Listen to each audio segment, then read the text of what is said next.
মাদিরার অনেকগুলো ব্লগ আছে, কিন্তু আমি এত অলস হয়ে গিয়েছি যে এডিট করার আসলে মনই যাচ্ছে না। আর এত পরিমাণে ঠান্ডা, কোনো কিছু করারই ইচ্ছা করছে না। আসসালামু আলাইকুম everyone, welcome back to my new blog. কেমন আছেন আপনারা সবাই?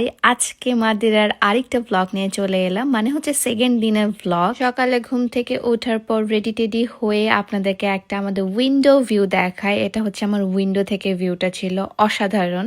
দেন হচ্ছে আমাদের গাড়ি চলে আসে, গাড়ির মধ্যে আমি বসে যাই। আজকে আমি একদম ফুল বিচ একটা লুক দিয়েছি। আজকে আমি যে হেয়ার স্টাইলটা করেছি সেটা প্রিভিয়াস হেয়ার স্টাইলের সাথে ম্যাচ আছে, এবং ড্রেসটা পরেছিলাম থাইল্যান্ড হল থেকে। এই ড্রেসটার কথা আপনারা অনেকে আমাকে জিজ্ঞাসা করেছিলেন। ফার্স্টে একটা মিউজিয়াম টাইপের জায়গায় চলে গিয়েছিলাম, এখানে হুইলসদেরকে খাওয়ানোর জন্য পানি, মানে যে পানিটা তাদেরকে খাওয়ায় সেই পানিটা আসলে এখানে সংরক্ষণ করা হয়।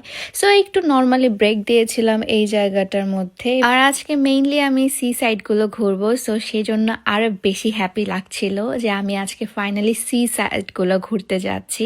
সো ফার্স্টে হচ্ছে এই প্লেসটাতে আমি একটু থামছিলাম। দেন আমার মনে হচ্ছিল একটু পাহাড়ের উপরে উঠে যদি ছবিটা তুলতে পারতাম ভালো লাগতো। দেন আরেকটু হচ্ছে ভিতরে, এই জায়গায় নর্মালি ট্যুরিস্টরা আসে না, সেরকম একটা জায়গায় গিয়েছিলাম। যেহেতু আগে বলেছিলাম আমাদের ড্রাইভাররা হচ্ছে লোকাল, তো সেই জন্য সে অনেক কিছু জানে আসলে কোথায় কি আছে। এই যে এরিয়াটা, এই এরিয়াটা ফুললি অনেক বড় ছিল। এই এরিয়াটার নাম ছিল লুবুস, if I am not wrong, লুবুস নাম ছিল। সো আমরা হচ্ছে একটু উপর থেকে দেখছিলাম, এখন আমরা নিচের দিকে যাব। এখানে একটা ক্যাবল কার আছে, সো ক্যাবল কার দিয়ে আসলে নিচেও যাওয়া যায়। তো আমরা এখন এই ক্যাবল কারটা দিয়ে আসলে নিচে যাচ্ছি, এবং এটা মোটেও আমার কাছে একদম স্কেরি লাগছিল না, কারণ এর থেকে ভয়ঙ্কর ক্যাবল কারে আমি উঠে এসেছি। সো এটা বেশ স্যাটেল একটা খুব কম সময়ের জন্য ক্যাবল কারটা লাগছিল। তো আসলে আমার হাইট ফোবিয়া তেমন ভাবে নেই, সো আমার ওরকম ভাবে কোনো হাইটে ভয় লাগছিল না। বাট সামিউলের তো আসলে একটু ভয়ই লাগছিল, সেজন্য সে আমার পাশে এসে বসে গিয়েছে যেন তার ভয় না লাগে। এবং মাত্র 2 মিনিটের মাথায় আসলে আমরা নিচে পৌঁছে গিয়েছি, এবং নিচে এসেই দেখি যে ফুল বিচ ফাঁকা ছিল। এটা মেইনলি একটু হচ্ছে আপনার স্পেস আলা বিচ, মানে এখানে একটু প্রাইভেট বিচও বলতে পারেন, কারণ এখানে ফুললি ফাঁকা ছিল, এখানে একটা মানুষও ছিল না। এবং এই জায়গাটাতে ফুললি স্টোন ছিল, সো এটাকে স্টোন বিচও বলতে পারেন আপনারা। এবং এরকম বড় বড় স্টোন আসলে প্রতিটা বিচেই তাদের ছিল, বাট এখানে একটু বেশি ছিল। এখানে আমি একটু বেশি দেখেছি স্টোনগুলো, এবং স্টোনগুলো বেশ পরিষ্কার জল করছিল, এমন টাইপের স্টোন। এবং পানির কথা তো বললামই না, পানি তো অসাধারণ আসলে পানির কালার ছিল। তা আমি এখানে কিছু ভিডিওস বানাচ্ছিলাম, এবং আমার হ্যাপিনেস দেখে তো বুঝতে পারছেন আমি কতটা পরিমাণে হ্যাপি ছিলাম। আমার খুশির মুহূর্তগুলো আপনাদের সাথে শেয়ার করতে আমার বেশ ভালো লাগে, কিন্তু অনেকের আসলে আমার খুশির মুহূর্তগুলো দেখে আসলে অনেকের ভালো লাগে না। আর যাদের আমাকে ভালো লাগে তারা আমার এই খুশির মুহূর্তগুলো দেখলে আরো বেশি হ্যাপি হয়, তারা আরো বেশি বলে যে আপু তোমাকে দিয়ে আমি আমার লাইফটা এনজয় করছি। Thank you so much for that. এবং যাদের জলে তাদেরকে নিয়ে আসলে কথা বলে লাভ নেই। এবং আমরা আসলে আবার মাউন্টেন থেকে আবার বিচ, বিচ থেকে মাউন্টেন, এমন করে আসলে যাচ্ছিলাম। তো রাস্তার মাঝখানে একটু ব্রেক নিয়েছিলাম, যেহেতু আমি আসলেই কোনো কিছু না খেয়ে বের হই সব সময়। তো একটা ক্যাফের মতো একটা জায়গাতে ব্রেক নিয়েছিলাম। এইবার আমি কোনো ভুল করিনি, আমি আমার সব ব্যাগ যত কিছু আছে সবগুলো হচ্ছে আমি গাড়ির মধ্যে রেখে দিয়েছিলাম। আর আমি এখানে সম্পূর্ণ মানে ফাঁকা, জাস্ট ফোনটা ছিল আর আমি ছিলাম, এমন অবস্থায় আসলে এখানে আমি কিছু একটা লেমনেড টাইপের না কি যেন খাচ্ছিলাম, খুবই মজার। এবং আমার যে গলার নেক পিসটা দেখছেন, এই নেক পিসটা কিন্তু বেশ সুন্দর, এবং এই নেক পিসটা আমি কাস্টমাইজ করে কক্সবাজার থেকে নিয়েছিলাম, এবং এটাও আমি বেশ 1.5 বছর না 2 বছর আগে নিয়েছিলাম। তারপর তো যাচ্ছি সুন্দর সুন্দর জায়গায়, এবং এখান থেকে আসলে পাহাড় শুরু হচ্ছিল। আমি এখান থেকে পাহাড় দেখতে পাচ্ছিলাম, একদম ভ্যালি টাইপের আর কি, 2 সাইডে পাহাড় এবং মাঝখান দিয়ে রাস্তা। দেন আবার একটা জায়গায় গেলাম যেখানে আমি একদম তাদের ট্রেডিশনাল বিস্কিট কিনতে পারবো, বিস্কুট কেক, যেগুলো 1 বছর ধরে যদি ফ্রিজেও রেখে দিই তাও তাদের কোনো কিছু হবে না। এবং এগুলো কিন্তু সম্পূর্ণ সুগার ক্যান দিয়ে বানানো। তারা সুগার মানে ডিরেক্ট সুগার খুব কম ইউজ করে, তারা সুগার ক্যান খুব ইউজ করে। ফ্যাক্টরিটার সাথেই লাগানো একটা অরেঞ্জের গাছ ছিল, দেখে খুব ভালো লাগছিল। অরেঞ্জের গাছ আমি খুব কম দেখেছি আসলে সামনাসামনি। সো দেখে না মনে হচ্ছিল সম্পূর্ণ পেরে ফেলি, পেরে আমি কিছু খেয়ে ফেলি।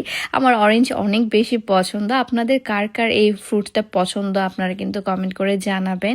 এবং এই যে সামিউল হচ্ছে নিয়েছিল কেক, বিস্কিট, আমরা আমাদের বাসার জন্য নিয়েছি। এখানে একটা কোকোনাটের বিস্কিট পাওয়া যায়, এত পরিমাণে মজা লাগছিল, আমি তো ফুললি শেষ করে ফেলেছি। অ্যান্ড এই রোডটা এত পরিমাণে আমার ভালো লাগতেছিল, সম্পূর্ণ আকাশটা দেখেন, আকাশ ফুললি মনে হচ্ছে নিচে নেমে আসছে, কারণ আমি অনেক উপরে ছিলাম, আসলে উপর নিচ ভাবে করছিলাম। এবং আপনারা যে এই ড্রেসটা দেখছেন, এই ড্রেসটা আপনারা থাইল্যান্ড হলে পেয়ে যাবেন। আমি ড্রেসের লিঙ্কটা হচ্ছে পোস্ট করে দিব, আপনারা ওখানে গিয়ে পাবেন। তারপর তো আমি আরও ভিতরের দিকে যাই, আমরা মেইনলি যাব আজকে ওয়েস্ট সাইডের দিকে। ওয়েস্ট সাইডে হচ্ছে এরকম পাহাড় সমুদ্র মিক্সড আছে। আগে তো ইস্ট সাইডে গিয়েছিলাম, ইস্ট সাইডে আসলে শুধু পাহাড়ই ছিল। এরই মধ্যে আমি আমার ড্রেসটা চেঞ্জ করে ফেলি। এই ড্রেসটা আমার পেজ আর্টস অফ পেয়ার ছিল, যেটা আপনারা 1000 কোয়ারিজ করেছিলেন, এবং এটা কিন্তু অলরেডি এই কালারটা স্টক আউট। আপনারা যদি অর্ডার করতে চান তাহলে অন্যান্য কালারগুলো যেমন হোয়াইট, ব্ল্যাক, ব্লু, এই কালারগুলো আসলে আপনাদেরকে অর্ডার করতে হবে। এটা হচ্ছে চায়না কালেকশন, আমাদের চায়না থেকে ডিরেক্টলি আমরা ইম্পোর্ট করে আনি আপনাদের জন্য। দেন আমরা আরেকটা বিচে চলে গেলাম, এবং এই বিচগুলো না একটু ব্ল্যাক টাইপের সেন্টগুলো, কিন্তু এটা রিয়েল ব্ল্যাক স্যান্ড বিচ না। যে বিচটা ব্ল্যাক স্যান্ড বিচ, সেটাতে আমরা নেক্সট স্টপেজে যাব। তো এই বিচটা অনেক সুন্দর ছিল, সেন্ট প্লাস হচ্ছে আপনার যে পাথরগুলো সেগুলো ছিল। আর এখান থেকে ব্যাকগ্রাউন্ডে একটা ভিউ ছিল, ওই ভিউটা অসাধারণ ছিল। সো এখানে আমি কিছুক্ষণ কাটানোর পর আমি চলে গেলাম আরেকটু সামনে, এবং আমার পিছনে যেটা দেখতে পাচ্ছেন সেটা হচ্ছে পাহাড় এবং নিচে সমুদ্র, এবং সাথে হচ্ছে ওখানে ওয়াটারফল কার না পছন্দ আমাকে বলেন, মানে ঝর্ণা কার না পছন্দ। আমরা আনফর্চুনেটলি সেই জায়গাটাতে যেতে পারিনি, ওই জায়গাটাতে যাওয়া যায়। দেন এখানে একটা সুভিনিয়ার শপ দেখলাম, সুভিনিয়ার শপ থেকে কিছু সুভিনিয়ার নেওয়া হলো আমার ফ্রিজের জন্য, আমার আপুর জন্য। দেন আমরা ব্ল্যাক স্যান্ড বিচে চলে আসলাম। এই বিচটা হচ্ছে সবচেয়ে সুন্দর একটা বিচ আমার কাছে লেগেছে, এবং এটার ভিডিওটা আপনারা দেখে ফেলেছেন যে এই ভিডিওটা কতটা পরিমাণে সুন্দর হয়েছে আমার আর সামিউলের। আপনারা অনেক বেশি পছন্দও করেছেন এই ভিডিওটা। বিশ্বাস করেন, ভিডিওটা করার টাইমে আমার মনটা অনেক খারাপ হয়ে গিয়েছিল, কারণ এই সময় আমার ট্রাইপডটা নষ্ট হয়ে গিয়েছিল। বাট ব্যাপার না, আমি তো আমার মতো করে এনজয় করছিলামই। আর সামিউল বলছিল ব্যাপার না, আমি তোমাকে হেল্প করছি, আমি নিজেই করছি তোমার সাথে ভিডিওগুলো, কোনো কিছু প্যারা নিও না। তো ভিডিওটা করার পর আমরা ওখান থেকে বের হয়ে যাই, ব্ল্যাক স্যান্ড বিচ থেকে বের হয়ে এখন আমরা পোর্তো মনিসের দিকে যাব। পোর্তো মনিস হচ্ছে একদম শেষ সীমানা এখানকার, এবং এটা এত পরিমাণে সুন্দর। এটা হচ্ছে তাদের ন্যাচারাল পুল, যে পুলটা একদম মানে প্রাকৃতিকভাবে হয়েছে, তারা হচ্ছে এটাকে সুন্দরভাবে রিকগনাইজ করেছে। দেন এই তো এখানে বসেই আসলে আমি কিছু ভিউ এনজয় করছিলাম, এবং আমার প্যান্ট পুরো ভিজে গিয়েছিল। এখন হচ্ছে আমি নতুন ড্রেস কিনবো, ড্রেস কিনতে হয়েছে বাধ্যতামূলক, কারণ আমার কাছে আর কোনো ড্রেস ছিল না, আমাকে প্যান্ট চেঞ্জ করতে হতো। ভিউ এনজয় করার পর ড্রেস চেঞ্জ করে আমি এখন একটু রেস্টুরেন্টে খেতে বসে গিয়েছিলাম। আরো অনেক কিছু করেছি, সেটা নেক্সট ভ্লগে আপনাদের সাথে শেয়ার করবো। Till then, tata, bye by.